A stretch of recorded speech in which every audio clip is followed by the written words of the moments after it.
कोरियाको गभर्मेन्टले चाहिँ यहाँ बोनस हो कि यो के हो दिइरहेको रहेछ 30 मानुन प्रत्येक महिनामा चाहिँ 10-10 मानुनको दरले त्यसले कसरी सिन्चन गर्ने भनेर यहाँ मैले सिकाइदिएको छु यसरी गर्नुलाई त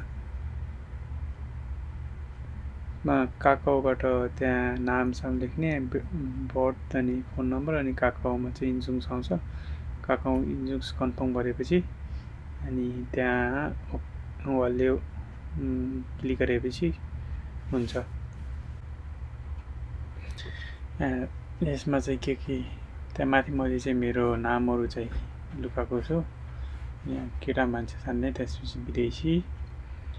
यो त्यसपछि यहाँ चाहिँ ख्याङ्गिदो म ख्याङ्गिदोमा बस्छु नाम्याङ्जुमा बस्छु ख्याङ्गिदो नाम्याङ्जुमा देखि मेरो इमेल राख्ने इमेललाई थोङी गर्ने मेनु जाने अनि बिस कार्ड मैले 20 कार्ड चलाउँछु अनि त्यसपछि थोङी गर्ने पछि तल क्रेडिट कार्ड त्यो एटिएम कार्डको चाहिँ अगाडिको नम्बर राख्ने नम्बर राखिसकेपछि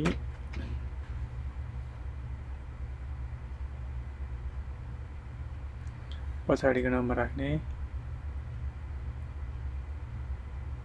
पछाडिको नम्बर राखेपछि सिन्चन गर्ने सिन्चन गरी लगिङ गर्ने